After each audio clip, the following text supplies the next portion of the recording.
Good morning students. This is the 11th lecture of computer application for class 10th.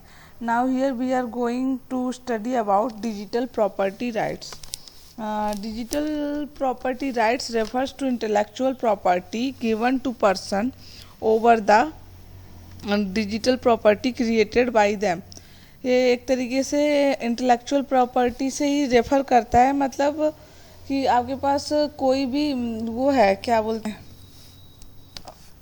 मतलब कि ये तो intellectual property से ही refer करता है कि जैसे कि आपका किसी प्रॉपर्टी पे खुद ने जो आपने क्रिएट की है या बनाई है उसका राइट है, तो आप उसको मतलब उस पर क्या डिजिटल राइट्स लगा सकते हैं। जैसे कि आपने कोई गेम बनाया तो वो आपका है, और मतलब डिजिटल तरीके से आप उस पर राइट बता सकते हो कि ये चीज़ मेरी है। They usually gives the creator an exclusive right over the use of his or her creation for a specific period. तो इसमें क्या होता है, डिजिटल प्रॉपर्टी मतलब आप डिजिटली अपनी प्रॉपर्टी पे कोई स्पेसिफिक पीरियड तक राइट बता सकते हैं, ठीक है, मतलब स्पेसिफिक पीरियड तक राइट बता सकते हो। और the law states that unauthorised storing of another properties another property digital properties is a criminal offense and is subject to penalty under the law। हम लॉ क्या बोलते हैं हमारे कि मतलब जो भी का अपने लॉ में कहा गया कि अगर किसी और की डिजिटल प्रॉपर्टी को आप उसको अनऑथराइज तरीके से स्टोर नहीं कर सकते और उसको अपना नहीं बोल सकते कि मेरी है, और उसका कॉपी नहीं कर सकते। तो ये एक तरीके से ये क्या है, एक तरीके से ये वो है, क्राइम है। ओके, एक तरीके से ये क्राइम है। तो फिर इसका कुछ वो है डिजिटल प्रॉपर्टी थ्रेट्स टू, इसके कुछ थ्रेट्स हैं डिजिटल प्रॉपर्टी राइट्स के, जिसमें मतलब आपको मतलब वो खतरे हो सकते हैं। जैसे कि फर्स्ट है इंटेलेक्चुअल प्रॉपर्टी राइट्स। इसमें क्या होता है, इसमें होता है the internet relatively new place for business and loss not yet cost of the various types of digital properties available online and the different ways to infringe upon them।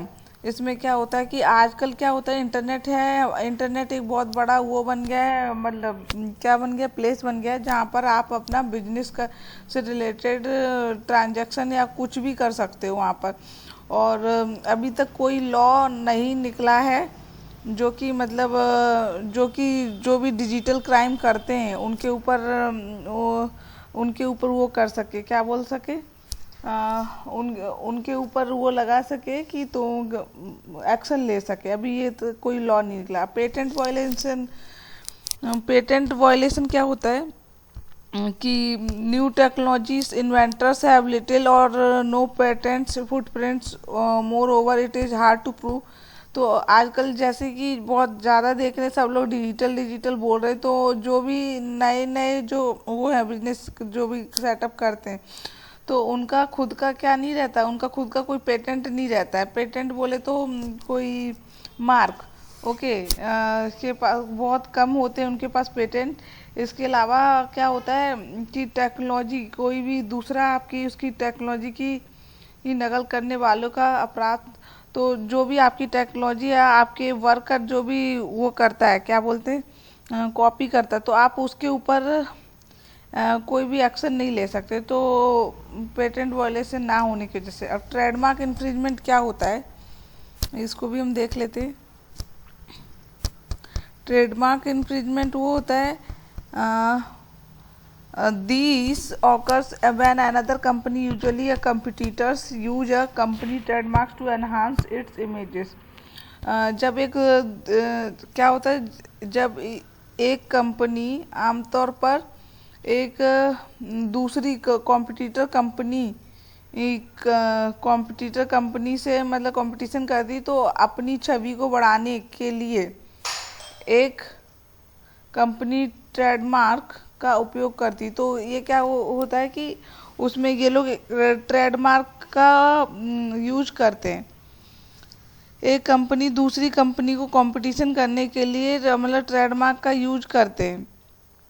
तो ये लोग एक कोई भी प्रॉपर तरीके से ट्रेडमार्क भी नहीं रखते हैं।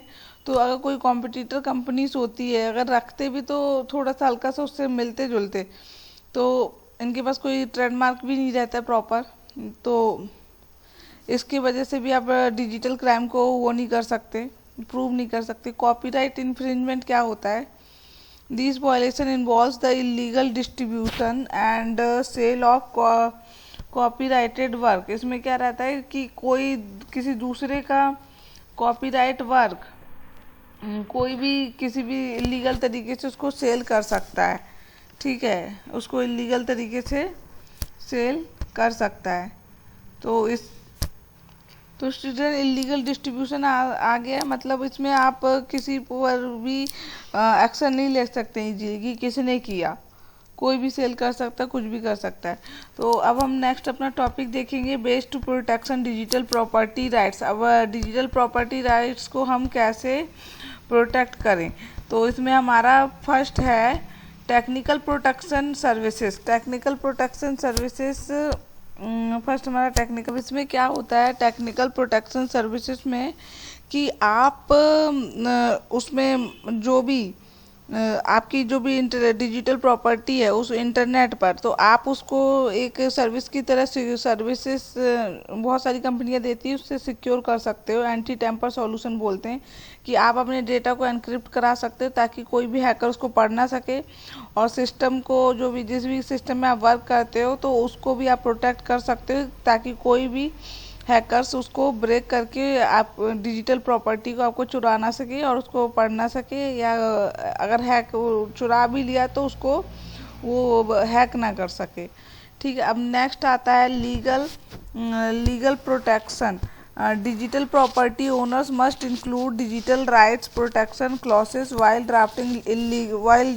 ड्राफ्टिंग हाँ, तो digital while drafting legal and contractual agreement clauses, scraping of one's software source code for reuse, additionally engage a legal expert.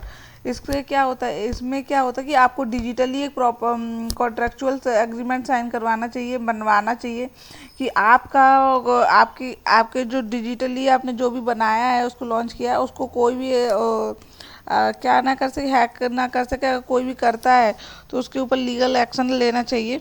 तो इस सभी के लिए एक एक्सपर्ट रखना चाहिए कि जो कि आपको लीगली प्रोटेक्शन प्रोवाइड करा सके, जो कि मतलब डिजिटल वे में, ओके, आपकी डिजिटल प्रॉपर्टी को लीगली प्रोटेक्शन प्रोवाइड करा सके, इसके लिए एक एक्सपर्ट रखना चाहिए।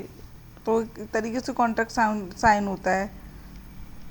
तो अब हमारा जो नेक्स्ट टॉपिक है control sharing of software. Control sharing of software हमारा नेक्स्ट टॉपिक।